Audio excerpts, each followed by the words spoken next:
My sister shoved my son's face into his own dream cake, the one he'd spent weeks designing, while everyone laughed. But what she didn't know was that I'd never forgive her for what came next. Stick with me while I share my story, and if it touches you, don't forget to support our channel by hitting that subscribe button, dropping a like, and sharing it with the people you care about.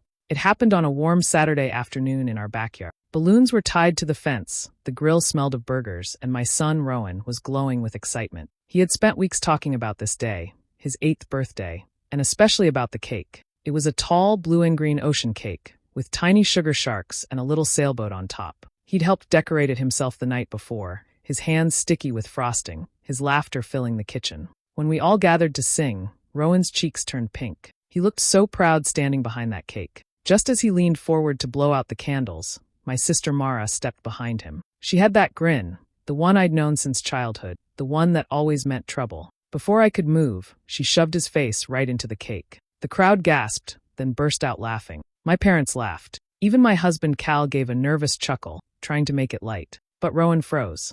Frosting covered his nose, his eyelashes, his little mouth. When he lifted his head, his lower lip trembled, and I saw tears starting to form. Everyone kept laughing, calling it funny, a birthday tradition, but I could see the confusion in his eyes. I grabbed a towel and wiped his face gently. "It's okay, sweetheart," I whispered, though my voice was shaking. Mara stood there, pretending to look sorry but obviously amused. "Oh, come on, Tess," she said, rolling her eyes. "It's just a cake. Don't be so uptight." I wanted to scream. Instead, I forced a smile for Rowan. He sniffled and said quietly, "It's okay, Mommy. We can fix it."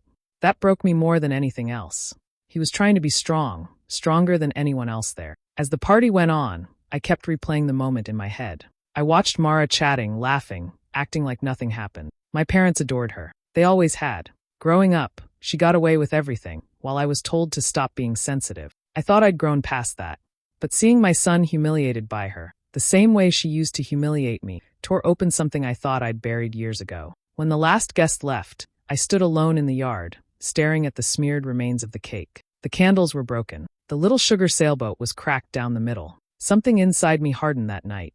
I didn't know exactly how, but I made myself a promise. Mara would never hurt my child, or me, ever again. That night, after everyone was asleep, I sat in the dark living room with only the hum of the fridge breaking the silence. My hands were still sticky from cleaning frosting off the floor. Every time I closed my eyes, I saw Rowan's face, that hurt confusion that no child should ever have to wear. My sister's laugh echoed in my head, sharp and familiar, the same sound that haunted most of my childhood. I grew up in a house where Mara could do no wrong. She was bold, charming, and knew how to make people love her. I was the quiet one, the one who followed rules and got overlooked. When we were little, she'd pull cruel pranks, cutting the hair off my favorite doll, telling my friends lies so they wouldn't talk to me, taking credit for things I did. Whenever I cried, my parents brushed it off. "She's just teasing, Tessa. Don't be dramatic." It became the family's favorite line. Mara learned early that she could get away with anything if she smiled wide enough. I learned to swallow my anger until it turned into something else. Shame, silence, exhaustion. I thought adulthood would change that balance. I built a life far from her chaos, married Cal, and became a mother. But seeing my son's small shoulders shake after what she did made everything resurface at once. It wasn't about the cake. It was about every time I'd been told to sit quietly while she laughed. When Cal came into the room, I was sitting on the couch, staring at nothing. He rubbed the back of his neck, trying to find the right words. "Tess," he said softly, "it's over." It was stupid, but she didn't mean it. "It's just cake." I looked up at him, and for a moment I wanted to agree, to make it simple. But my voice came out cold and steady. "It's not just cake, Cal. It's her.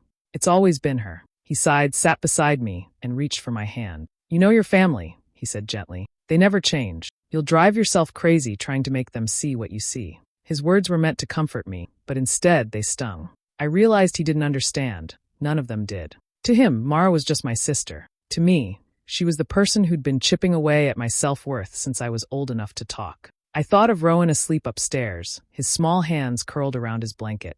I promised myself I'd never let him feel like I did, unseen, unheard. I didn't know what I was going to do yet, but I knew one thing for certain. I wouldn't let this slide. The cycle that began in our childhood had to end, even if it meant tearing apart everything that held our family together. A week later, Mara invited everyone over for dinner. The message she sent was cheerful, like nothing strange had ever happened. "Family night. I'll cook," she wrote, with a row of heart emojis. I stared at the screen for a long time before agreeing. Part of me wanted to ignore it, but another part wanted to look her in the eye and see if she could pretend that easily. When Cal and I pulled into her driveway, I felt my stomach twist. Her house looked perfect, porch lights glowing, candles flickering in the windows. She greeted us at the door with her usual wide smile and red lipstick, acting like the world adored her. "Hey sis," she said, hugging me tight, her perfume sharp and sweet. I could smell the wine on her breath. "I made your favorite chicken," she added, like it was some kind of peace offering. The rest of the family was already seated, my parents, chatting and laughing as if the last week hadn't happened. Rowan sat quietly beside me, pushing peas around his plate. I kept glancing at him, wondering if he still remembered the laughter, the frosting in his hair. Dinner started light, full of small talk about work and the weather. I waited for someone to mention the party, but no one did. Finally, I took a breath and said, "I need to talk about what happened at Rowan's birthday." The table went still for a second. Then my mother sighed. "Tessa, honey, we talked about this. It was just a silly thing. Don't make it bigger than it was." I looked at Mara. She was slicing her chicken, pretending not to hear, that smirk tugging at her mouth. "You humiliated my son," I said quietly. "He cried himself to sleep that night." Mara set down her fork with a dramatic sigh. "Oh, come on. It was a joke. I didn't mean to hurt him." Everyone laughed. "You're really going to hold on to that?" My father shook his head. "Tess, your sister's right. Kids forget these things. Don't poison family time with drama." Something in me cracked. For years, I'd been told to keep the peace, to let things go, but now the room felt like a mirror of my childhood. Everyone on her side, everyone telling me I was the problem. I could feel the heat rising in my chest. "I'm not overreacting," I said, my voice trembling. "You've all laughed at her cruelty for years. This time it wasn't me, it was my child." Mara gave a fake little pout. "Wow, still the victim, huh?" she said softly, almost sweetly. My mother gave her a look, but no one said anything else. I pushed my chair back. "Enjoy your dinner," I said. My hands were shaking as I grabbed my coat. Cal tried to stop me, but I kept walking. Outside, the night air was cold and sharp. By the time I reached the car, my humiliation had already started turning into something else. Something colder, heavier, and far more dangerous. Days passed, but the silence felt heavier than any argument. My parents didn't call, not even to check on Rowan. The house was quiet except for the creak of the porch swing and the ticking clock above the stove. I tried to push the dinner out of my head, but strange little things began to happen. Small, unsettling things that didn't feel like coincidence. One morning, Rowan ran outside for school and stopped cold. "Mom," he called softly. His bike, the red one he rode every day, was gone. The chain that usually locked it was on the ground. Snap. He looked at me, confused. "Did you move it?" I shook my head, my stomach twisting. We checked the yard, the street, even the alley behind the fence. Nothing. A few days later, I went out to the garden, my one place of peace, and found it ruined. The soil was dug up, plants crushed, flowers trampled. I stood there staring at the mess, heart pounding. There were muddy footprints near the fence, too big to be a child's. I didn't say it out loud, but deep down I knew who had been there. When I texted my mother about it, she didn't reply. Hours went by. Then a full day. I tried again, asking if everything was okay. Still nothing. The silence felt intentional, like a punishment I didn't understand. By the third day, I called, but it went straight to voicemail. It was a woman from church, Mrs. Lane, who finally gave me the truth. She stopped me outside the grocery store, her face uncomfortable. "Tessa," she said quietly, "I don't want to get in the middle of anything, but your sister's been saying some strange things." I felt my chest tighten. "What kind of things?" She hesitated, glancing around. "That you've been acting unstable, that you're jealous of her, that you blew up at dinner because you can't stand her happiness." For a second, everything went blurry. The aisles, the noise, all of it faded under the rush of anger rising in my ears. I thanked her and walked away before I said something I'd regret. Outside, I stood by my car gripping the steering wheel until my hands hurt. It made sense now. My mother's silence, my father's short replies, the polite distance in every word. Mara wasn't just pretending nothing had happened. She was rewriting the story. She always did. And everyone, as always, was believing her. That night, as Rowan slept, I sat on the porch steps, the broken lock from his bike in my hand. The streetlight buzzed overhead, casting a pale circle around me. For years, I'd told myself Mara's cruelty was harmless, that ignoring her was safer than confronting her. But this was different. This was a quiet war, and she'd drawn the first line. I wasn't going to play nice anymore. It was close to midnight when the doorbell rang. The sound jolted me upright. Cal was already asleep, and the house was dark. I hesitated before opening the door, but the porch light revealed Mara standing there, hair messy, eyes red, makeup streaked. She looked smaller than I'd ever seen her. "Tess," she whispered, voice trembling. I didn't know where else to go. I didn't move. It's late, I said quietly. What do you need? She stepped inside without waiting for an invitation. The smell of wine followed her. She sat on the edge of the couch, clutching her purse like it was a lifeline. Everything's falling apart, she said between shaky breath. My bill's rent. I'm behind on everything. I can't keep up anymore. I stood across from her, arms folded. Part of me wanted to believe she was sincere, but something about her eyes didn't match her tears. They darted around the room, calculating, watching for my reaction. She sniffed, pulling a crumpled tissue from her pocket. I hate asking you for anything, but I'm desperate. I need help, just until I get back on my feet. How much? I asked. 5,000, she said quickly, almost rehearsed. Just for a month or two. I swear I'll pay you back. Her voice broke, and she buried her face in her hand. I watched her silent. Every instinct told me this was another one of her performances, the kind that always got her what she wanted. But this time, I wasn't going to be blindsided. I reached for my phone on the table, turning on the recorder without her noticing. Why come to me? I asked carefully. What about Mom and Dad? Her expression shifted for half a second, a flash of something like guilt, before she caught herself. They can't help, she said quickly. Dad's been having trouble with his accounts, and Mom doesn't even know. I can't go to them. You're the only one who still talks to me. The words felt heavy, almost mocking. I leaned back in my chair, watching her spin her story. You've been telling people I'm jealous of you, I said suddenly. Her head snapped up, eyes wide. What? Who told you that? She asked too fast. It doesn't matter, I said. Just answer. She blinked, then gave a shaky laugh. Tess, people talk. You know how things get twisted. I'd never say anything like that. Her tone was syrupy, too sweet to be true. I nodded slowly, letting her think I believed her. All right, I said at last. I'll help you. Her shoulders slumped with relief. Thank you, Tess.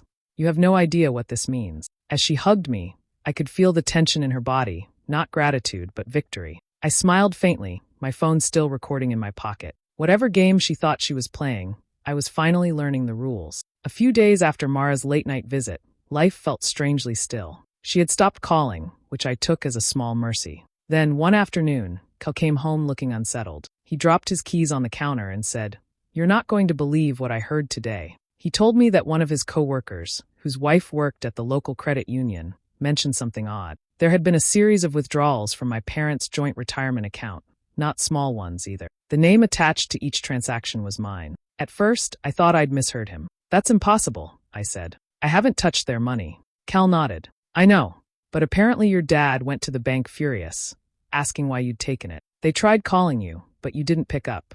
My phone was on the table. No missed calls, just silence. I sat down slowly, the memory of Mara's visit sliding into place like a puzzle piece. Her sudden desperation, the way she dodged questions about our parents. It all made sense now. I called my father that evening. His tone was cold the moment he answered. Tessa, how could you? Dad, I didn't take anything, I said, trying to keep my voice steady. He sighed heavily. The withdrawals were under your name. The bank showed me. If you needed help, you could have come to us. Dad, please listen, I said. Mara came to me that night. She said she was broke. She mentioned you'd been having trouble with your accounts. I think she. Before I could finish, he cut me off. Don't start blaming your sister. She's been helping us with our paperwork for months. She's the only one trying to keep things together. The words hit like a slap. I hung up, staring at the phone, hands trembling. Later that night, I told Kel everything. The visit, the fake tears, the money. He rubbed his temples. If she's behind this, you need proof. Something she can't twist. I remembered the recording. My hand went to my pocket instinctively, as if it were still there. I played it back, listening to her voice, the false cracks in her tone, her slip about our parents' finance. It was all there. The next day, I met my mother at a cafe. She looked tired, wary. Before she could say anything, I slid my phone across the table and pressed play. Mara's voice filled the space. Every word, every calculated lie. My mother's face drained of color. She told us you were unstable, she whispered, that you were trying to take money for yourself. I leaned back, heart pounding. Now you know the truth. For the first time, I saw doubt flicker behind her eye. Maybe this was the beginning of something turning. Maybe not. But as I watched the recording end, one thing was clear. I finally had what Mara could never talk her way out of. Proof. I spent the next week pretending to let things go. When I called Mara, my voice was light, almost cheerful. Let's have dinner, I said. I'm tired of the fighting. I think we should start over. She hesitated for half a second, then agreed. About time, she said, her tone smug. That was exactly what I needed to hear. The plan took shape slowly, every detail measured. I wanted her to walk in feeling safe, certain she'd won. Cal helped me set up the small cameras, one above the dining shelf, another near the kitchen window, both hidden behind decorations. They would catch everything, her face, her voice, her lies. I didn't tell him all of it. He didn't need to know how far I was willing to go. The day of the dinner, I scrubbed the house until it gleamed. The table glowed under soft light, each plate perfectly placed. In the center sat a cake, tall, ocean blue, with sugar waves and a small white sailboat perched on top. The same kind my son had once made with such pride. Just seeing it there steadied me. It reminded me why I was doing this. When the doorbell rang, my parents arrived first. My mother gave me a cautious smile, still unsure what to believe. My father hugged me stiffly, muttering something about being glad the family could be civil. I kept my face calm, hand steady, voice gentle. Of course, I said. Tonight's just about peace. Mara came last. She swept in wearing her best dress, hair perfect, lipstick flawless. She looked at the cake and laughed lightly. Oh, you made another one. How sweet. Her eyes lingered on me just a bit too long, testing for a reaction. I gave her none. Dinner began quietly. The air was thick, each word weighed before it left our mouths. My mother asked about Rowan. My father commented on the food. Mara steered the conversation toward herself, as always, her job, her stress, her supposed generosity helping the family with finances. Every lie that slipped from her lips was recorded, clear as day. I poured wine, smiled, nodded. On the surface, it looked like reconciliation. Underneath, every second tightened the trap. Cal didn't say much. He sensed the tension but trusted me to handle it. I let Mara talk, let her fill the room with her voice. I wanted her confident, comfortable, careless. When dessert time came, I carried the cake to the table. Mara clapped her hands softly. You really outdid yourself, Tess. Looks familiar, doesn't it? I met her gaze and smiled. It does. As the knife slid through the first slice, I caught her reflection in the glass cabinet, relaxed, pleased, unaware of the small red light blinking softly behind. She thought she was the one in control, the same way she always had been. But this time, the game wasn't hers to win. The sound of forks and quiet chatter filled the room, while the scent of frosting hung in the air. Everyone seemed at ease, or at least trying to be. I waited until Mara leaned back in her chair, sipping wine, her laughter too loud, her confidence dripping from every word. That was my cue. I set down my fork and folded my hands on the table. There's something I need to say, I began, my voice calm, almost gentle. The room stilled. Mara froze mid-laugh, her smile twitching at the edges. This isn't easy, I continued, eyes on her. But I can't keep pretending everything is fine. You've done things, Mara. Things you can't explain away this time. Her eyes narrowed slightly. Oh, here we go again, she said, forcing a chuckle. What now, Tess? You stole from our parents' account, I said evenly. And you used my name. The silence that followed was heavy, almost physical. My mother's hand went to her chest. My father blinked, confused. Mara scoffed. That's ridiculous. You're making things up again. I turned toward my parents. You saw the withdrawals under my name. Did you ever ask to hear the voice on the recordings? My father frowned. The bank said it matched your authorization. I reached into my pocket and placed my phone on the table. Let's clear it up right now. Mara's face drained of color. What are you doing? She said sharply. I hit play. Her voice filled the room, shaky, pleading line. Every word from that night spilled out. Her confession about money, her mention of my parents' accounts, the manipulation. My mother's eyes widened with each sentence. My father's jaw tightened. The sound ended, leaving a hollow quiet that seemed to swallow all the air in the room. Mara, my mother whispered, tell me this isn't true. Mara's mouth opened, but no sound came out at first. Then she started shaking her head. She's twisting it, she said quickly. That recording's fake. Tess is obsessed with ruining me. Cal's voice cut through, steady and low. It's not fake. I heard that night myself. She's been lying to all of you. Mara turned on him, face red. Stay out of it, she snapped, her voice breaking. You don't know what she's like. She's been jealous of me forever. Enough, my father said sharply. His tone carried more anger than I'd heard in years. We're done believing your stories. Mara's hand trembled as she grabbed her glass. She hurled it at the floor, where it shattered, wine splattering across the tile. You ruin everything, Tess, she screamed. You always have.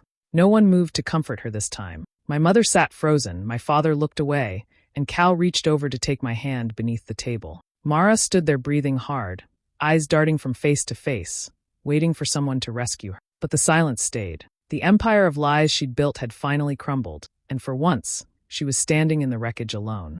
The days that followed felt unreal, like the house itself was holding its breath. After that dinner, no one spoke for a while. My parents didn't call immediately, but when they finally did, the conversation was short and heavy. My father's voice sounded older, rough. We checked with the bank, he said. It's true.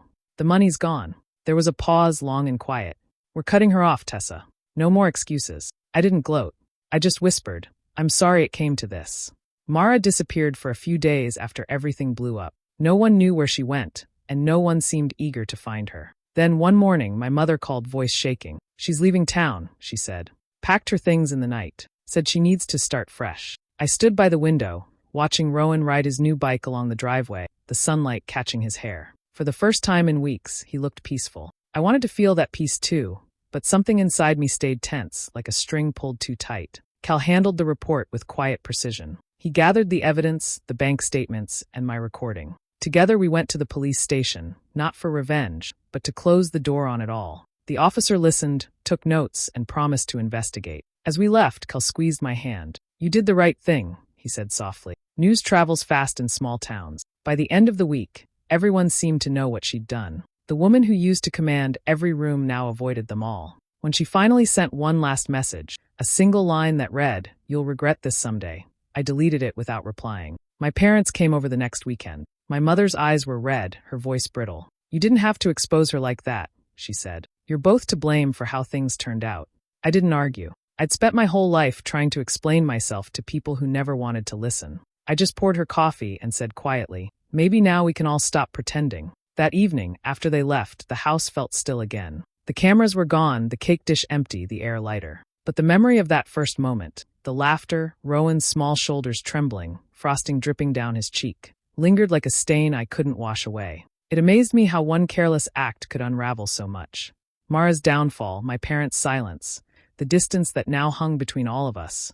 It all traced back to that single cruel moment. Outside, Rowan called for me, asking if I wanted to watch him ride again. I stepped onto the porch, the sunset painting everything gold. He waved, smiling wide, free of the shadows that had been hanging over us. I smiled back, breathing in the quiet.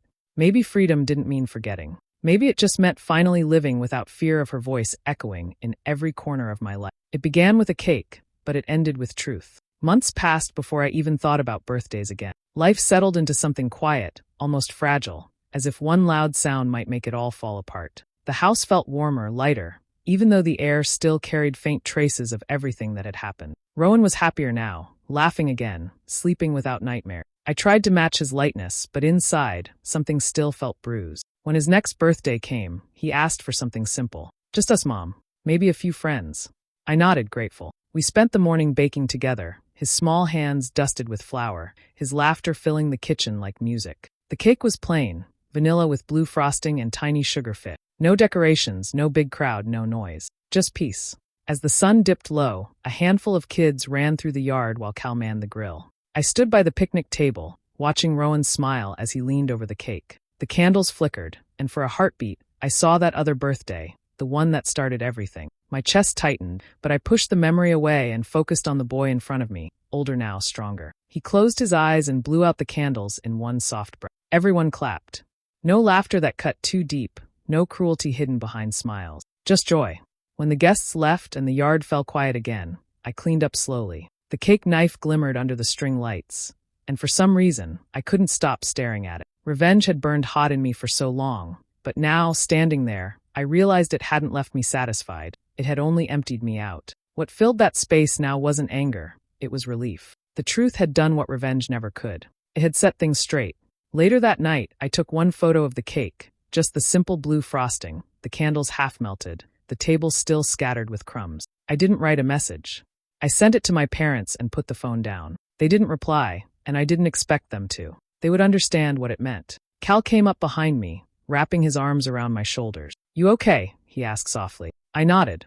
Yeah, I whispered. For the first time, I think I am. Through the window, Rowan was asleep on the couch, his face calm, his hair falling across his forehead. I watched him for a long time, remembering the boy who once cried over a ruined cake and realizing how far we'd both come. Outside, the last of the candles flickered out in the yard. The night was still, the kind of quiet that doesn't ache anymore. The damage couldn't be undone, but the storm had passed. Some wounds stay beneath the skin, but they stop defining you. The cycle was broken, and that finally was enough. Hey besties. Thanks for sticking with me till the end of this emotional roller coaster. Imagine trusting your sister at your son's birthday, only for her to humiliate him and destroy your family's peace. Painful, right? But sometimes truth hits harder than revenge ever could. If this story moved you, don't forget to like, share, drop a comment, and subscribe for more real-life stories. See you in the next one. Bye!